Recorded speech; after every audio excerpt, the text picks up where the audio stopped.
ان دنوں آپ پاکستان کی کسی بھی گلی سے گزریں تو آپ کو بچے ایک خاص قسم کے ٹک ٹک نامی کھلونے سے کھیلتے ہوئے ضرور دکھائی دیں گے۔ ٹک ٹک کلکر کھلونا آج کل پاکستان میں تیزی سے مقبول ہو رہا ہے۔ اس کھلونے کو ٹک ٹک بھی کہا جاتا ہے اور کلکر بھی۔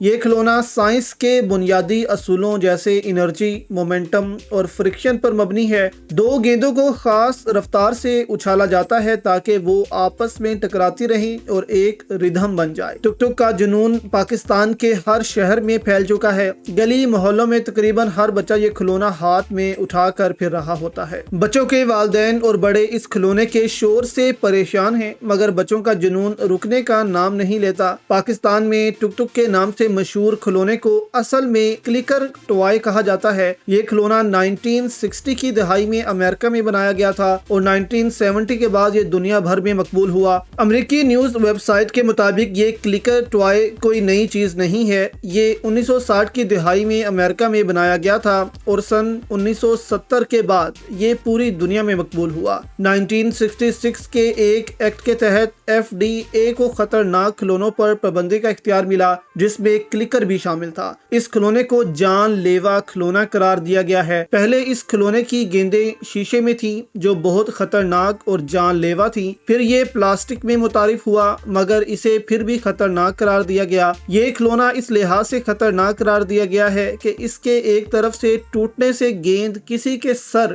یا آنکھ میں لگنے کا خدشہ رہتا تھا۔ کھلونے کی گیند کی رفتار تیز ہونا جان لیوا بھی ہو سکتا ہے۔ یہ اتنی تیزی سے جا کر لوگوں کو لگتا تھا کہ لوگوں کی جانیں وہاں پر گئیں۔ کلکرز کو خطرہ قرار دیے جانے کے بعد یہ کھلونا امریکی مارکیٹ سے وقتی طور پر غائب تو ہو گیا لیکن مکمل طور پر ختم نہ ہو سکا، جس کا ثبوت ہمیں پاکستان کی گلیوں میں بھی اس سے کھیلتے بچوں کی صورت میں مل سکتا ہے۔ یہ کھلونا پاکستان میں 50 روپے سے 100 روپے یا 150 میں دستیاب ہے۔ پاکستان میں متعارف کرایا گیا کھلونا پھر بھی کچھ حد تک مختلف ہے۔ ان میں پلاسٹک کی جدید قسم استعمال ہوتی ہے جس کے ٹوٹنے کا خدشہ بھی کم ہے، مگر ہاتھ سے نکلنے کی صورت میں یہ بچوں اور پاس موجود افراد کو نقصان پہنچا سکتا ہے۔ اس لیے والدین جو ہیں وہ احتیاط برتیں، کیونکہ جو بچے ہوتے ہیں وہ دوسرے بچوں کے ساتھ ہی کھیلتے ہیں، اور اگر یہ کھلونا جو ہے ہاتھ سے نکل کر کسی بچے کو لگ گیا تو اس کا بہت زیادہ نقصان ہو سکتا ہے۔